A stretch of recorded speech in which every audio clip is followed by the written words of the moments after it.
Deus quer que você cresça. Por favor, diga amém. Mas crescimento, principalmente falando do espiritual, ele não vem só com o tempo. A gente sabe que crescimento não vem sem tempo. Porque a palavra de Deus mostra que o tempo é necessário. Paulo escreve a Timóteo e diz, olha, não estabeleça numa posição ministerial alguém que é neófito. A palavra neófito significa novo na fé. Então ele está dizendo, o novo convertido, o novo na fé, já não pode ser empossado num lugar de autoridade, porque obviamente não teve tempo para crescer. Jesus disse que o reino de Deus é semelhante a um homem que plantou uma semente. A Bíblia diz que ela brota sem ele saber como, mas tem um processo. Primeiro a erva, está lá em Marcos 4, de 26 a 29. Primeiro a erva, a Bíblia diz, depois a espiga, depois o grão cheio na espiga, mas só quando tiver madura é que se mete a foice. Você não planta a semente num dia para colher no outro. Porque do momento do plantio até a hora da maturação, para que se possa colher, existe a necessidade de tempo. Então, tanto no natural como no espiritual, nós sabemos que o crescimento não vem sem tempo. Mas a pergunta é, só o tempo garante o crescimento? Eu quero te dizer também não. Hebreus capítulo 5, versículo 12, nos diz, quando vocês já deveriam ser mestres em razão do tempo decorrido, vocês têm necessidade de que de novo se vos ensine os princípios elementares do reino de Deus. Ele está dizendo, pelo tempo que passou, pelo tanto de tempo que vocês têm aí de vida cristã, de janela de vida cristã, vocês já deveriam estar ensinando, mas tem que aprender de novo o beabá da fé. Significa que aquele tempo foi perdido. Eles não só não cresceram, não avançaram para mudança de comportamento, em vez de só aprender a ensinar, como nem aprender estavam aprendendo. Então, para vivermos maturidade, não adianta apenas esperar o tempo passar. Juntamente com o tempo, e a razão pela qual o tempo é importante, é porque ele pode proporcionar processos de crescimento. E nós precisamos entender a importância dos processos. Nossos filhos precisam ser submetidos a processos.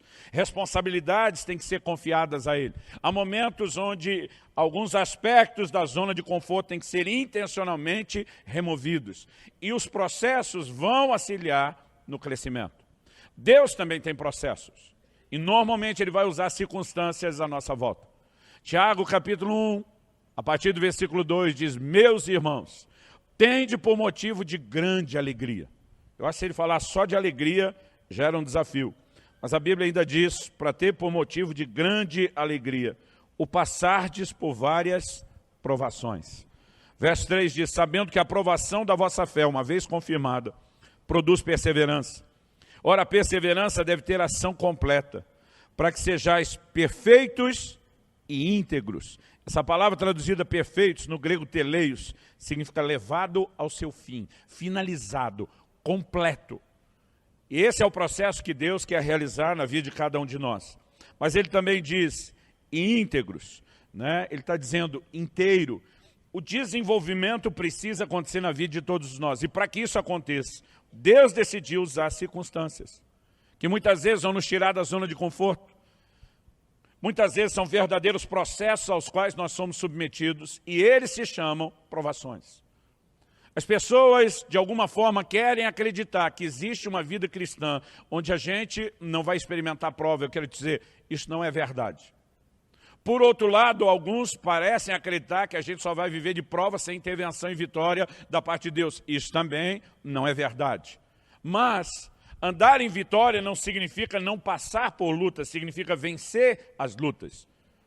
E alguns tentam criar um conceito de vitória, de um triunfalismo, onde eu nunca vou ter nenhum problema, nenhuma situação difícil, nenhum desconforto. Eu quero te dizer, isso não é verdade. Jesus garantiu que no mundo a gente lidaria com aflições. Ele nos ensinou, ele nos preparou para isso no seu ensino, de que nós teríamos que lidar com circunstâncias difíceis. E nós precisamos entender que elas não vão produzir isso automaticamente, depende de uma atitude correta da nossa parte. Em algum outro momento eu quero falar sobre esse tipo de atitude que nós precisamos escolher ter, mas elas podem contribuir para o nosso crescimento. Então, para deixar esse lugar de meninice e alcançarmos a plenitude do que Deus tem, o Senhor providenciou não apenas alimento, mas Ele providenciou processos. Aqui, quando Ele está falando com Israel, Ele está usando essa ilustração. E eu estou começando exatamente desse texto que retrata um tempo e um período distante de nós, para quem viveu uma outra aliança, o tempo do Antigo Testamento por uma razão. Paulo escreve aos Coríntios e diz que essas coisas que aconteciam a Israel foram escritas para advertência a nós. Servem de exemplo para nós, de quem são chegados os fins dos tempos. Então Deus está dizendo, eu queria ensinar a vocês, que vivem a dinâmica da nova aliança, da fé cristã hoje, princípios através daquilo que eu registrei sobre a maneira como eu tinha de lidar com Israel. Então vamos tentar definir o que exatamente é esse voo na asa da águia. Deus diz, eu trouxe vocês até aqui, do Egito até aqui, foi o voo na águia. Então enquanto ainda estavam voando, não tinham sido jogados para cima. Mas o que Deus está dizendo é agora, no limiar da terra prometida, na hora de colocar vocês dentro daquilo que pode ser classificado como a plenitude do propósito de Deus. Deus não tirou o povo de Israel do Egito para ficar perambulando pelo deserto. O deserto era necessário, mas ele tinha em mente um lugar de abundância. E para cada um de nós podemos aplicar a mesma verdade. Deus tem para mim e para você um lugar de abundância. Não significa um lugar sem lutas, a terra ainda tem gigantes a serem vencidos, mas significa que há um lugar onde nós podemos viver a plenitude do que Deus tem. Agora, o curioso é que há uma dinâmica de mudança do tratamento de Deus. Como eu falei, a maturidade se evidencia na mudança de comportamento. Paulo diz em 1 Coríntios 13:11, quando eu era menino, falava com menino, agia com menino, pensava com menino, mas logo que cheguei a ser homem, deixei as coisas de menino. E Deus, Ele trabalha das duas formas, as circunstâncias que mudam a nossa volta, porque estamos crescendo, e as circunstâncias que Ele vai mudar para que a gente cresça. As duas coisas se combinam numa mesma dinâmica. E eu acho curioso Deus apresentar esse exemplo, dizendo, eu carreguei vocês nas asas até aqui. O que ele está dando a entender? Agora está chegando a hora do sacolejo, meu filho. A asa vai agitar, você vai ser arremessado para que você aprenda a voar.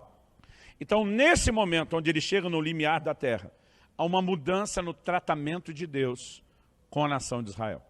E eu quero destacar pelo menos 4 coisas que mudaram na maneira de Deus tratar, desde a hora em que Deus tira o seu povo do Egito, até o momento onde eles chegam ao limiar da terra. Porque essas mudanças, elas representam também mudanças com as quais eu e você teremos que lidar. Porque isso é parte de um padrão, de um processo que Deus tem para nós. Então vamos falar dessas mudanças. Número 1, quando saíram do Egito, Deus garantiu que eles tivessem alimento especial. Diga comigo, alimento especial. Então abra sua Bíblia em Êxodo, no capítulo 16, no versículo 14.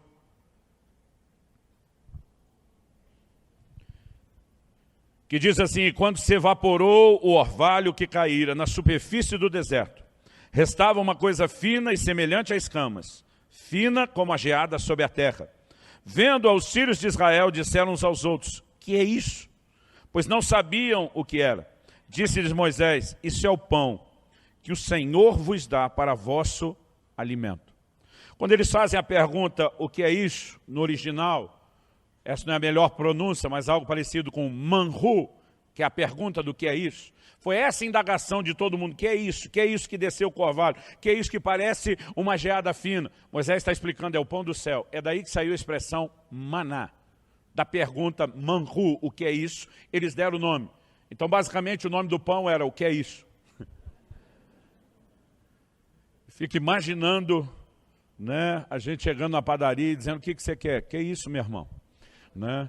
Mas eles passaram a receber um alimento especial todo dia. Eles estão no deserto, eles estão em movimento. Não é o lugar de plantar e colher, não é o lugar onde tem comida provisionada, mas toda manhã, de domingo a sexta, a exceção era o sábado, toda manhã o maná vinha com provisão do céu. Na sexta-feira, porque sábado era o dia de descanso, eles deveriam colher porção dobrada. Era o único dia que se colhesse mais do que a porção diária, ele não estragava. E Deus disse, vocês têm a cota, não adianta pegar mais que estraga. Parece que nós já temos base bíblica para dieta, para regular a quantidade de comida. Mas eles tinham um alimento especial. Gente, isso aconteceu durante muito tempo. Se você olhar, por exemplo, o versículo 31, deu-lhe à casa de Israel o nome de maná. Ele era como semente de coentro, branco e de sabor como bolos de mel. Versículo 35. E comeram os filhos de Israel maná 40 anos. Até que, diga comigo, até que. O texto diz, até que entraram em terra habitada, comeram maná, até que chegaram aos limites da terra de Canaã. Alimento especial por 40 anos, mas quando chega no limite, no limiar, acabou o alimento especial. Daqui para frente Deus está dizendo, mudou a maneira como eu vou tratar vocês. E Josué nos fala, no livro de Josué, no capítulo 5, no versículo 12, no dia imediato, depois que comeram do produto da terra de Canaã, cessou o maná, e não o tiveram mais os filhos de Israel. Mas naquele ano comeram das novidades da terra de Canaã. A razão pela qual o maná cessou é porque Deus diz, agora eu tenho um outro tipo de alimento. Mas a maneira de tratar vocês muda exatamente no limiar da terra. Nós precisamos entender essa dinâmica. Deus está dizendo, até agora eu tratei vocês como criança, eu cuidei de tudo. Vocês não plantaram e não colheram. A partir do momento que vocês entram na terra, quem é responsável por prover o alimento são vocês mesmos. Alguma coisa aí está pronta, mas vocês vão começar a plantar e colher. E a Bíblia diz, naquele ano, eles comeram do produto da terra. Mas o texto diz que no dia imediato, o maná cessou. Isso não foi acidente. Isso foi algo planejado. Deus está dizendo, essa dinâmica de tratamento vem até aqui. Nós, os pais, precisamos também entender a maneira de lidar com os filhos. Quando são crianças, são amamentados. Quando deixam de estar no peito, são amamentados com a mamadeira. Mamãe dá comidinha na boca. Mas à medida que vão crescendo, se os pais continuarem tratando assim, nós vamos estragar essas crianças. Há uma dinâmica, e no reino espiritual, essa dinâmica de crescimento, essa mudança de comportamento também acontece. Agora, gente, a maioria de nós vai passar por uma transição que, se nós não entendemos, ela vai gerar em nós crise e um senso de rejeição ou de abandono. Muitas vezes o camarada se converte e a Bíblia está atraente. Ele abre a Bíblia para ler e Deus fala tudo. Ele não tem esforço nenhum, ele não precisa cavar fundo, ele não tem que estudar. Ele abre, Deus falou o coração, aleluia, muito bom. Mas chega uma hora que parece que a comidinha cessou. Todos nós vamos experimentar isso na prática. Tem um momento onde a Bíblia parece não é mais a mesma. Tem um momento onde as coisas parecem que já não vêm tão fáceis ao coração. Onde aquele nosso questionamento, nosso anseio por resposta já não se manifesta de uma maneira tão rápida o seu retorno, a intervenção de Deus. A maneira como nós éramos alimentados. Alguns de nós nos lembramos dos dias do primeiro amor. Meu Deus, eu ia no culto, eu saía fortalecido, abastecido. Eu não sei o que acontece, que hoje eu saio pior do que eu entrei. Todo mundo, em um momento ou outro, vai passar por esse tipo de crise. E eu quero te dizer, se você sente que o alimento especial cessou, isso é uma boa notícia. Deus está provocando em você uma dinâmica de amadurecimento, uma dinâmica de crescimento. Porque comida na boca, comida no bico do filhote de águia no ninho, ele pertence a uma fase. E Deus nos tratará assim por um tempo, mas Ele está dizendo, eu estava carregando você na asa da águia enquanto tinha alimento especial. Chegou no limiar da terra, voa, piá, voa menina. É hora de aprender a preparar e buscar o seu próprio alimento. E sabe, muitas vezes o não entendimento dessas fases nos colocam em crise. Eu passei por isso. A maioria de nós passou, e quem não passou vai passar, está na fila, vai chegar a sua vez. Pastor, vira essa boca para lá, eu viro, vai chegar a sua vez, para qualquer lado que eu virar minha boca, vai chegar a sua vez. E nós precisamos entender como lidar com isso e como corresponder com isso. Segunda coisa que mudou na dinâmica do tratamento de Deus com o seu povo. Dá uma olhadinha comigo em Deuteronômio 29:5. Enquanto você localiza o texto, eu quero que você diga proteção especial. Mais uma vez, proteção especial. Deuteronômio capítulo 29, versículo 5. Deus diz, 40 anos vos conduzi pelo deserto. Não envelheceram sobre vós as vossas vestes, nem se gastou no vosso pé a sandália. Irmão, fala sério. Durante 40 anos esse povo não trocou de roupa. Pensa numa moda estagnada. roupas não envelheceram, as sandálias não se gastaram. Alguns especulam se no caso das crianças a sandália crescia junto com o pé. Porque o pezinho que cresce dessa meninada. Mas durante 40 anos, nós temos Deus manifestando um cuidado especial, uma proteção especial. E a maioria de nós consegue lembrar com saudade, nostalgia, de um tempo na caminhada cristã, onde a gente ia dar um espirro, Deus já estava com o lenço na frente. Senta aqui, meu filho, estou cuidando de você. Onde você era surpreendido por uma necessidade, meio casado com ela, já estava chegando a provisão, o cuidado e a resposta. Muitas vezes nós vamos ver isso na Bíblia. Você vê, por exemplo, um profeta chamado Ágabo no livro de Atos, que ele profetiza uma fome que ainda iria chegar. A Bíblia diz, a qual se cumpriu nos dias de Cláudio.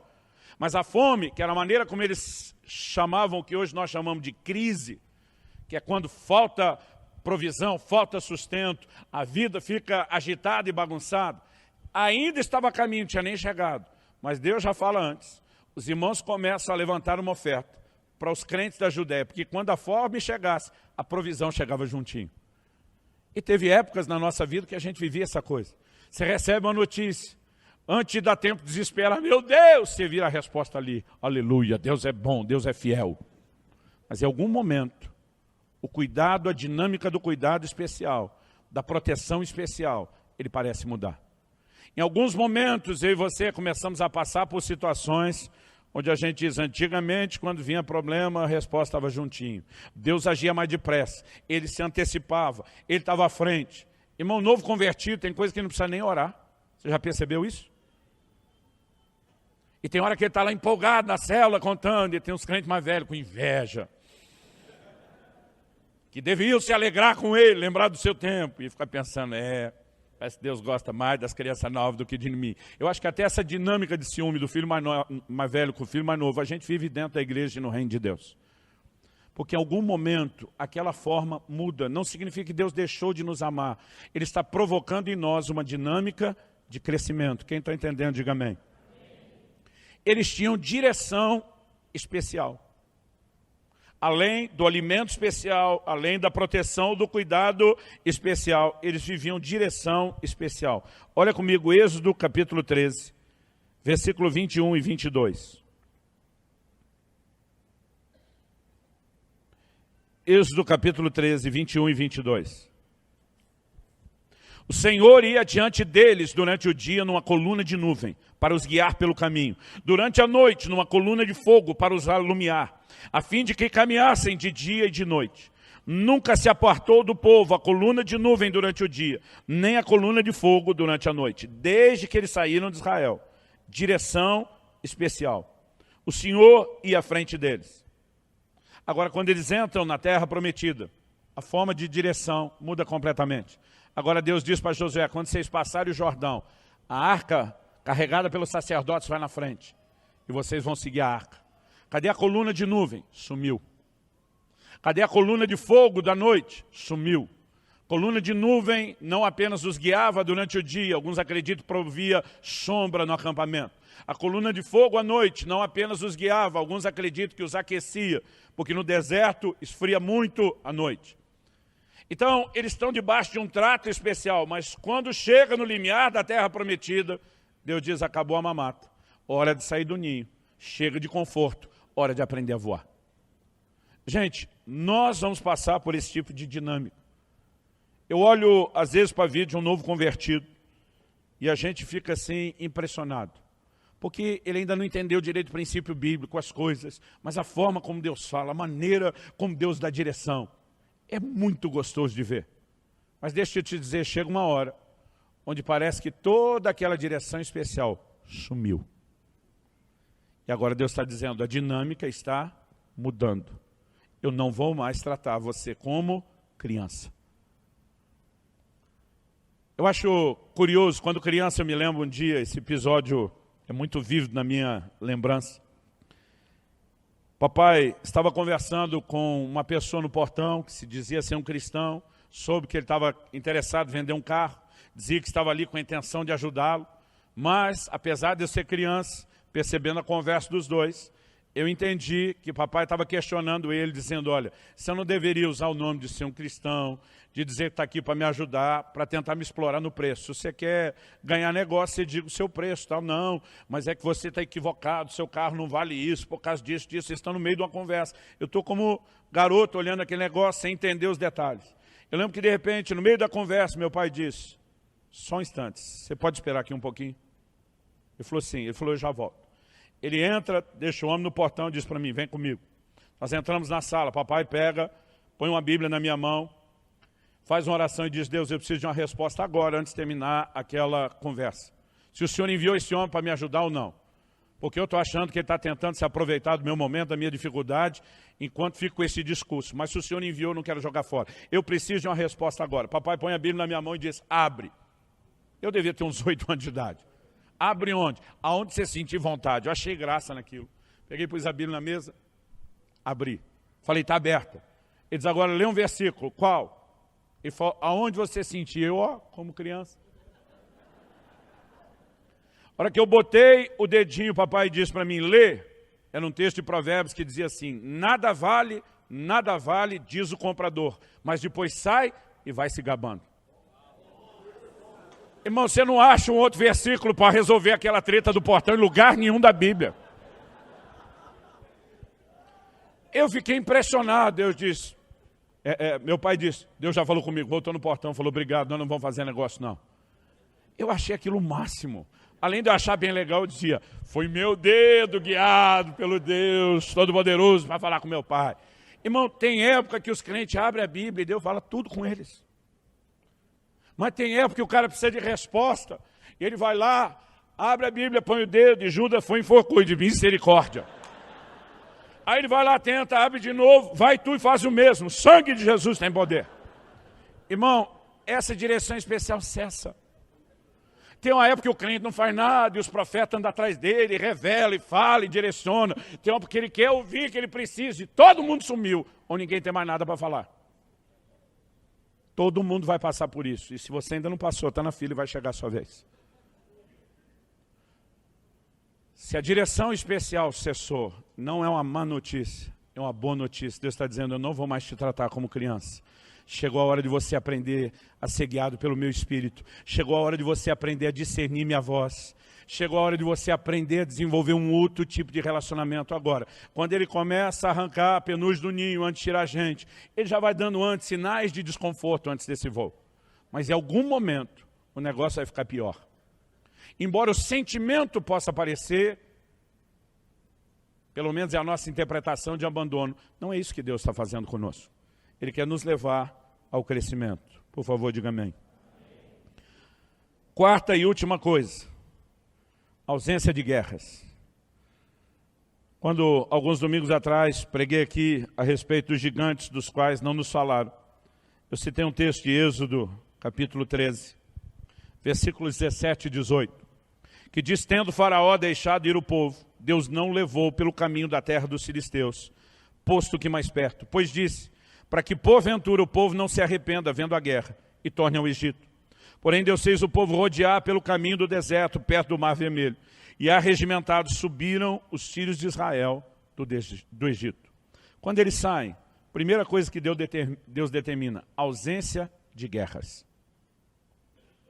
Mas quando eles vão cruzar o limiar, o limite da terra prometida, Deus diz, agora o tempo vai fechar.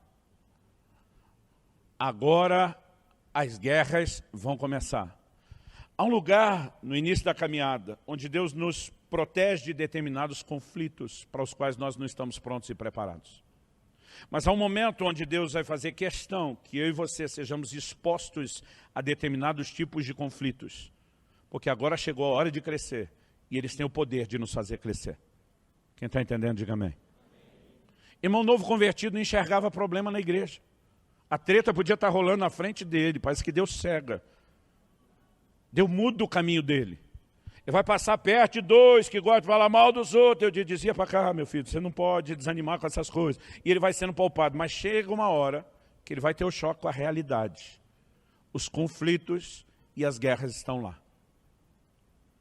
Qual é o propósito de Deus com isso? Desanimá-lo? Não. Desde o início ele o poupou para não desanimá-lo. mas agora Deus quer nos fazer crescer. Paulo escreve aos Coríntios e diz, importa que entre vós haja facções, para que os aprovados se manifestem. É nesse ambiente que os maduros vão aparecendo, que aqueles que sinalizam estão crescendo, vão sendo vistos e enxergados. E Deus não vai nos poupar o tempo todo de conflitos, nem os conflitos de relacionamento, e nem a batalha espiritual. Eles foram poupados de uma guerra natural. Mas Paulo escreve aos Efésios e diz, a nossa luta não é contra a carne e o sangue. Por que ele está dizendo isso? Porque o povo de Deus do Velho Testamento lutava contra a carne e o sangue. Ele diz, nossa luta é outra. Ele diz, nossa luta é contra principados, potestades. Então agora nós vamos enfrentar um nível de oposição no reino espiritual que antes nós não enfrentávamos. Ou, pelo menos, não nos dávamos conta de que esse nível de batalha acontecia. Agora, por que a dinâmica está mudando? Não é porque Deus deixou de amar ou de cuidar. Significa que a mudança está acontecendo porque Ele precisa nos levar a um lugar de maturidade. Deus não quer que a sua espada fique guardada na bainha para sempre. Ele espera que você tenha um mínimo de estrutura, até que entenda a importância de lutar, e saiba como lutar, e aprenda como nele vencer. Mas nenhum de nós vai ser poupado das guerras, das lutas, dos conflitos o tempo todo. Chega um momento onde o Senhor diz, liberou geral, deixa o pau comer. E eu e você precisamos entender que há um único propósito nisso, nos promover ao lugar de crescimento. Agora, nessa fase do desconforto, onde Ele nos tira do ninho, onde Ele para de dar o que a gente achava ser o tratamento VIP especial, Ele não deixou de nos amar, mas sabe qual é o sentimento? O sentimento da maioria de nós, o pensamento, o sentimento, que normalmente nos trai, é um senso de abandono, de rejeição.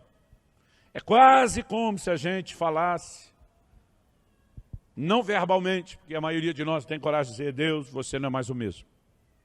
Seu amor, seu cuidado, a revelação do Senhor não é mais o mesmo. E na verdade, se a gente conseguisse ouvir, Deus ia dizer, claro que não é o mesmo. Enquanto você estava no ninho, era uma forma de tratar. Agora que chegou a hora de você aprender a voar, é outra. Mas eu e você precisamos entender a declaração de Deus lá em Hebreus, capítulo 13, versículo 5. Eu gosto demais desse versículo. Ele tem sido para mim um sustento em horas muito difíceis. O Senhor diz, porque Ele tem dito, de maneira alguma te deixarei, nunca jamais te abandonarei. Agora, sabe quando essa declaração é citada? Seja a vossa vida sem avareza, contentai-vos com as coisas que tendes. Gente que estava passando por privação ou pela falta de conseguir tudo que queria. Ele diz, porque Ele tem dito. Em outras palavras, não leia a sua vida a partir das circunstâncias que você enfrenta. Leia a partir das promessas que Ele fez, do Deus que não pode mentir. Eu nunca te deixarei, eu nunca vou te abandonar. Não são as circunstâncias que determinam para nós a verdade se Deus está conosco ou não. É aquilo que Ele falou, é aquilo que Ele prometeu. Então nós precisamos ser guiados pela palavra de Deus, pela promessa de Deus, e não por um sentimento, que é uma verdadeira armadilha, que nos leva a essa interpretação equivocada de que Deus já não é mais o mesmo conosco. A gente precisa entender que isso também é parte do amor de Deus e dos processos que Ele usa. Então talvez você já passou essa fase, talvez você esteja vivendo ela nesse exato momento, talvez ela esteja por chegar e você esteja sendo preparado para ela. Mas Deus quer que a gente entenda que há uma mudança nessa dinâmica. Não porque Ele deixou de nos amar, pelo contrário. Ele nos ama tanto a ponto de dizer, eu quero que vocês cresçam.